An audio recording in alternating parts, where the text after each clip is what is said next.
Hari Om. As I think, a book reading, Chapter 4, Rediscover Our Religion. Even though the immediate and the direct function of the human heart is to maintain the circulation of blood in the human body, it is also responsible for collecting the impure blood, purifying it, and sending it back again into circulation. In case the aorta does not bring in fresh supplies of blood, and in case the pulmonary artery does not drain the heart of its impure contents, the very heart must soon stop functioning. Poisoned by its own contents, it will die. The heart of a country which has a spiritual culture is its religion, built upon its ancient scriptures. If religion were not to function as the cultural heart of a country, as an institution, it has no justification. At best, it can be only an organized system of dangerous superstitions efficiently playing upon the weak conscience of a credulous public. Whenever any religion has sunk into such a low vocation, the thinking men of the generation have always walked out of that religion to wander aimlessly for a time through the blind alleys of skepticism, atheism, pessimism, secularism, communism, and even cynicism. But the history of man tells us that in time the pendulum of life swings back in its own rhythm, and in its sweep throws up a great leader who comes to prescribe for his age a new interpretation of life, which is nothing but a renaissance of the very old religion. Hinduism for a long time has been suffering from some sort of a lung congestion, and therefore its life current was not getting properly purified from time to time, even though the cultural heart was beating all through in halting irregularity. Suffocated and shocked by the poisonous atmosphere created by the political slavery, defective leadership, ruinous habits, lack of education, defective social adjustment in life, and so on. The heart of Hinduism has been for centuries laboring against great odds into this weak body politic of the country. Parasitic idealism reached to colonize and drain away its remaining healthy attitudes to life. Buddhism snatched the sword away from the hands of Kshatriyas. Mohammedanism spread a spirit of antagonism amongst the members for our own national culture. Any one of the above reasons is sufficient to open up the tomb of any culture, yet Hinduism still lives. By its very survival, it declares the intrinsic vitality of the enduring tradition and culture which is ours. We are not blaming anyone for what we are at the moment. To grin in contempt at the past generations for their mistakes may be justified in a book of history, but it is not a healthy preoccupation for a seeker searching for the heart of the nation through a creative renaissance movement in the country. We must discover our religion, treat it with the healthy medicine of our immortal philosophy, prune its overcrowded and ugly extensions. Through an ardent re education, we must rediscover a cure for the aligned idealism from which our culture is at the moment suffering. For all this, we must rediscover a team of stalwart hearts, educated fully in the divine content of our scriptures. A team of workers who should go out with a Christian zeal, with a Buddhistic compassion and Islamic daring, and spread the right understanding among the people. They must be equipped with a thorough knowledge of the scriptures, a firm and moral integrity, an honest faith, and a fiery zeal to help the country to rediscover its own head and heart. Beware the cheap gods. No doubt, in all religions, the priest class has in every community a special Nike, Nike of reverence and respect. This attitude is no doubt necessary for the seekers to evolve themselves. Moral perfection cannot be acquired by mere study. It has to be constantly assimilated into our own personality. Instinctively, we come to live them in all our contacts with the outer world. This assimilation is possible when the followers can steadily watch the play of such perfect moral values in the living behavior and conduct of their lectures. But this privilege has been for a long time overemphasized, and the priests in every religion have been arrogating to themselves more and more divine powers. They have been using these to curb the intellectual freedom and emotional fluidity of their respective followers. This has already done from more harm to the society than pure atheism or vulgar materialism, which can hope to achieve in any future period of history. With the divine prerogative assumed by these priests, they started long ago to claim their followers as their own cattle wealth to be milked and profited at their own leisure. One belonging to a creed was warned and forbidden to listen to any other scriptural discourse. Each hall of divinity efficiently debarred members belonging to other creeds from entering it. This colossal stupidity did not end even here. Even within the creed, the different sects and clans did not mingle freely with each other, thus into groups and sections, into sects and creeds, into diabolically inimical factions, split up the family of mankind, children of the Lord. If this is what religions are expected to do, the earlier we quit them, the better it would be for all of us.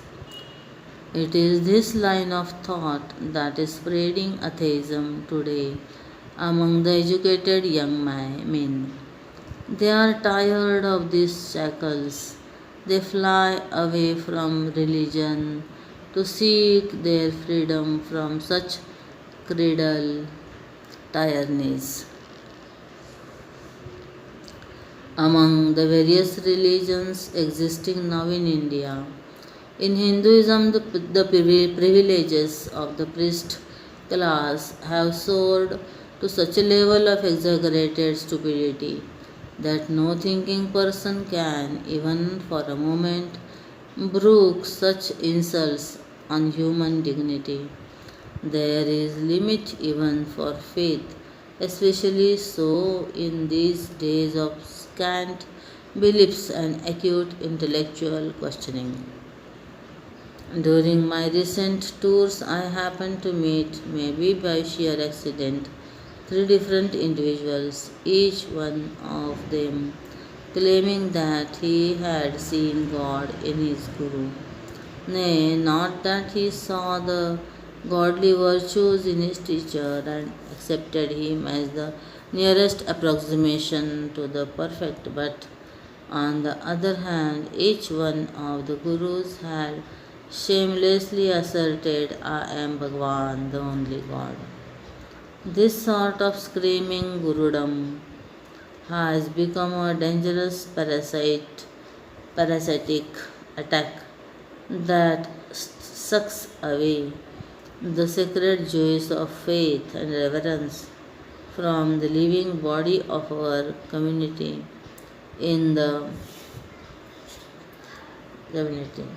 If the credulous public have not the intelligence to be through to intelligence to see the through the hollowness of such a ridiculous claim, at least the priests and sadhus must feel ashamed of themselves to claim that they are the eternal divine. But perhaps ours is an age of advertisement, and religion has itself become a commercial proposition where every crime has its own money price for its complete attainment. Tickets for heaven are available in many places, even sometimes at concessional half rates if booked early on ready cash. No living master who breathes and eats and recognizes a world to function in can claim that he is God. Friends, don't be deceived. Having seen God, you will not like to declare it.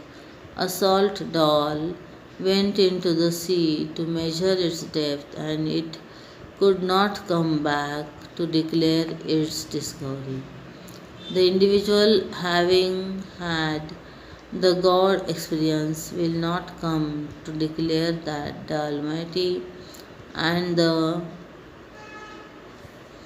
all pervading truth is the limited, mortal, finite structure of the teacher. Once having seen the ocean, no one can misunderstand a lake or a tank, however vast it may be, to be the ocean. No doubt, the divine speaks to us through our teacher.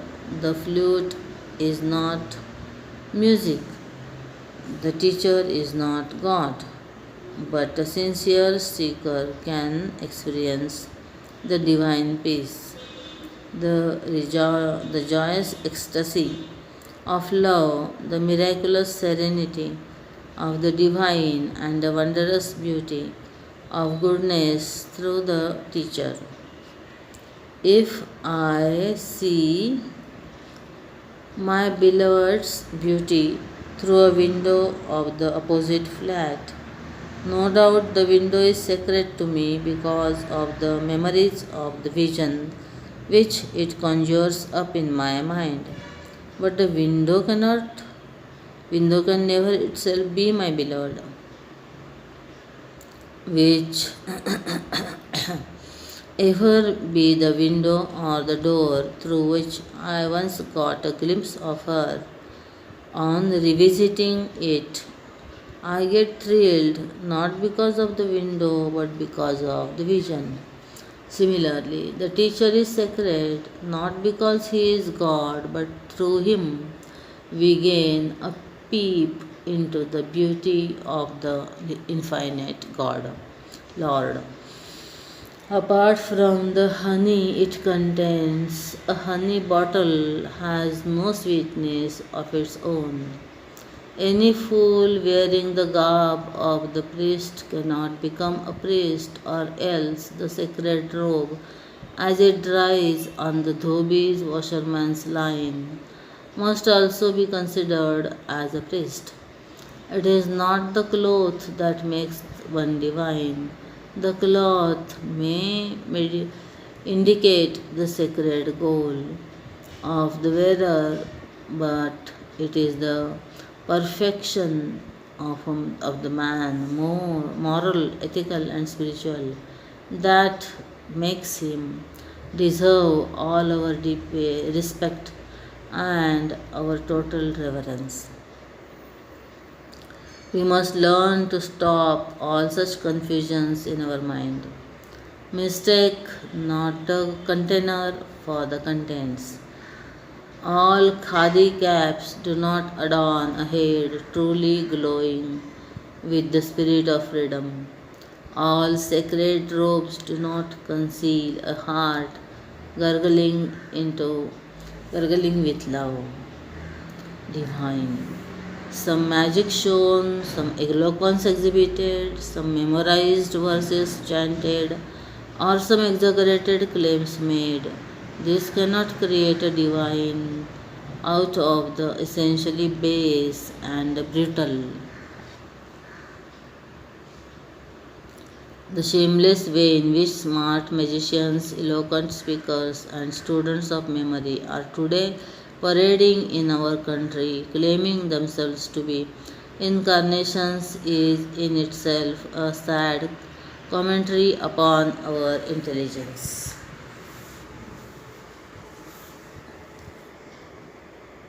Please remember, it is not for them to claim that they are divine. It is for us to come to our own individual, independent judgment of them for what they are worth. Remember this when you next meet one of these cheap claimants of lucrative godhood. Ignore them as we must. The squint in another's eye suffer them as we do the summer's heat.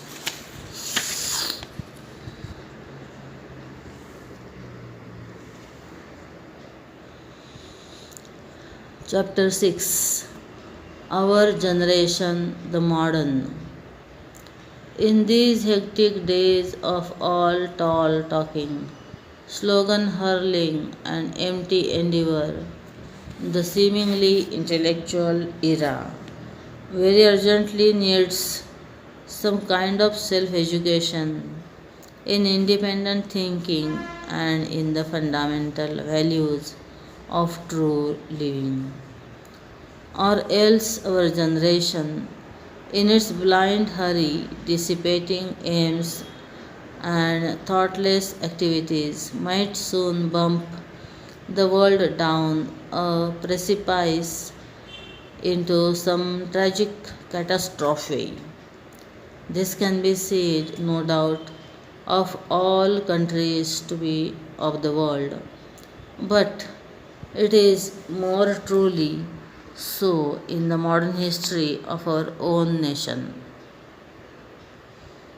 In our enthusiasm, an immature country is trying to bring about an organized revolution all around, wherein the illiterate millions and the relatively few literate but weak men are being pushed forward into the front ranks, where they know not what they are fighting for or how they are to fight.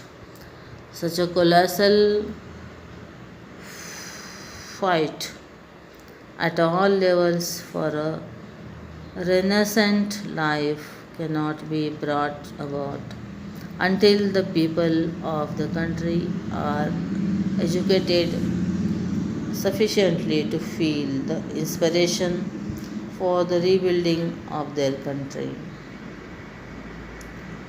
Religion as an institution or a philosophy as a teacher is not expected to interfere with either the vision of the politicians or the strife of the masses.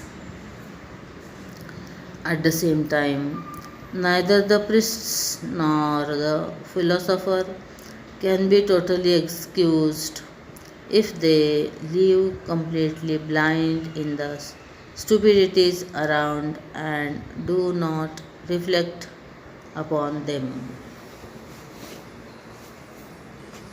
Viewing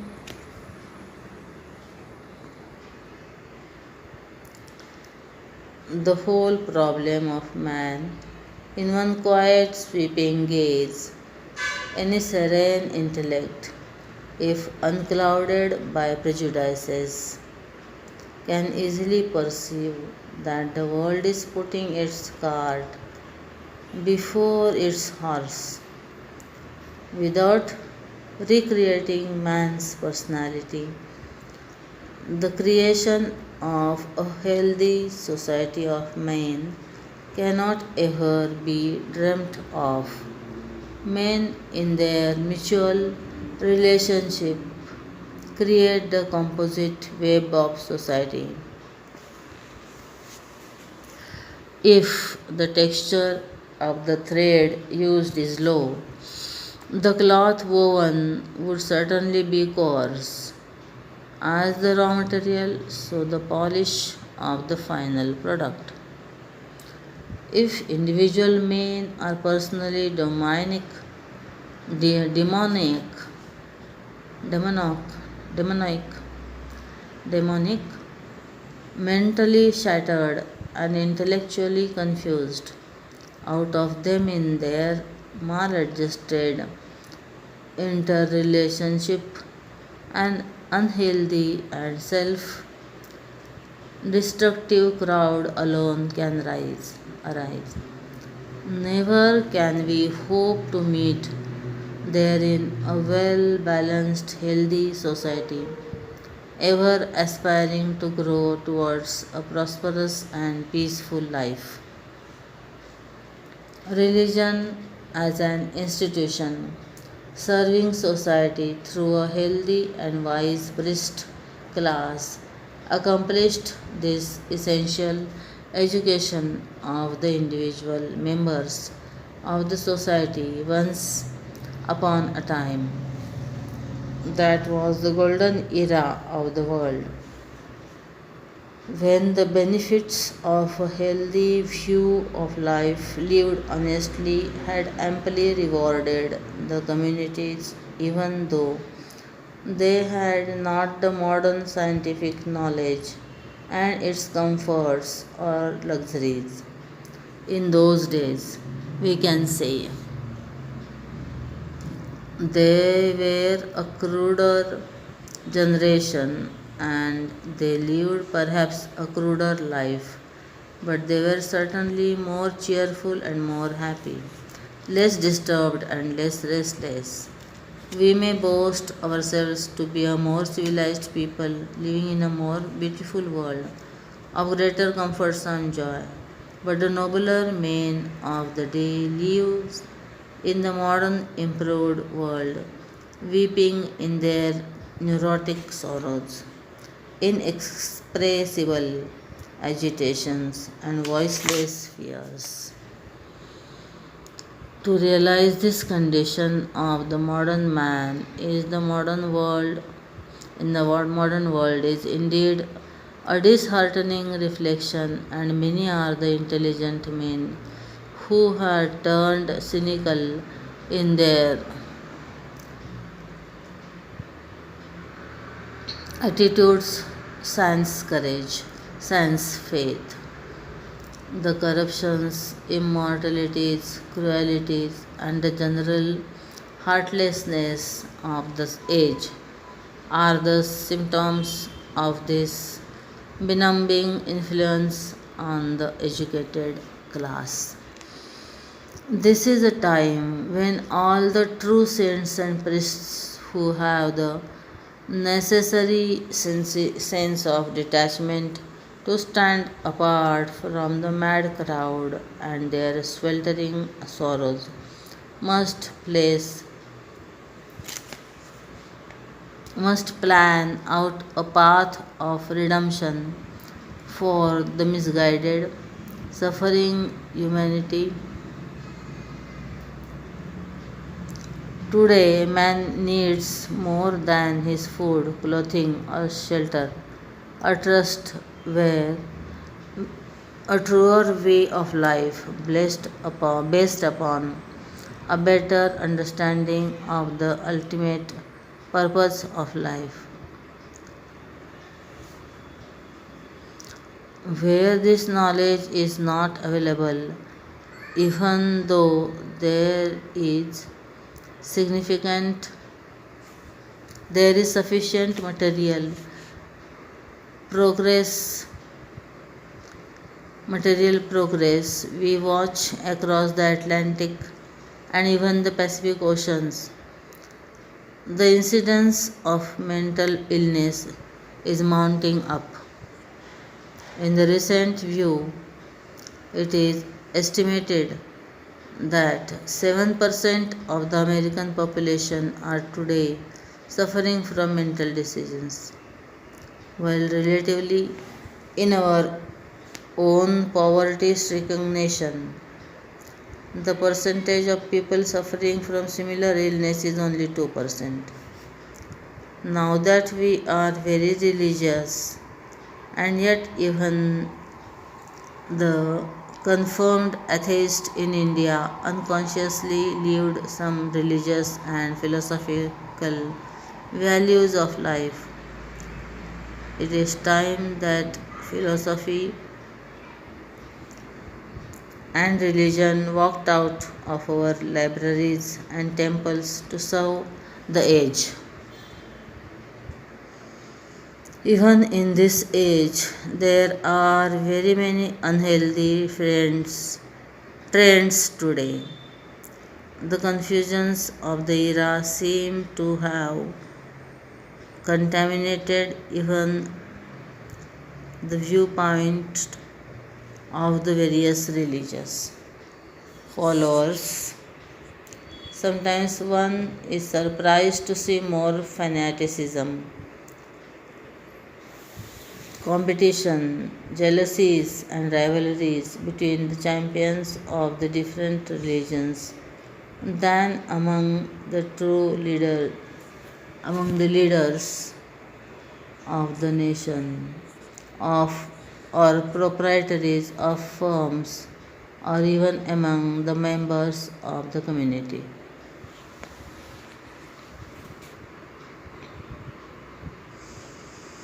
It is time that the heads of religions come together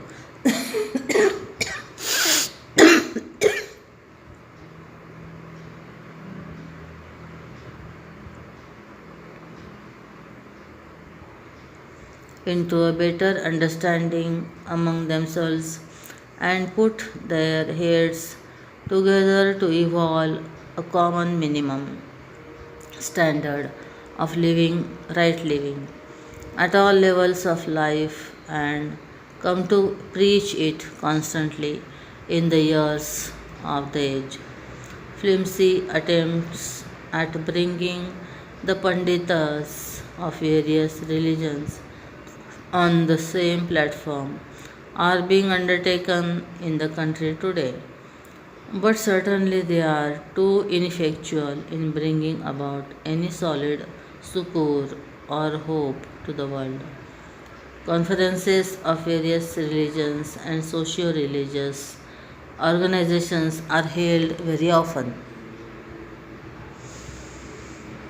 but one hopes that They will not end in merely passing pious resolutions, thunderously discussed, passively accepted, and serenely slept over until the next year's meeting. The flood of human enthusiasm gushing down the wrong channels is dangerously eroding the peace and joy, equanimity and tranquility, sincerity and self confidence, tolerance and forgiveness from the human bosom.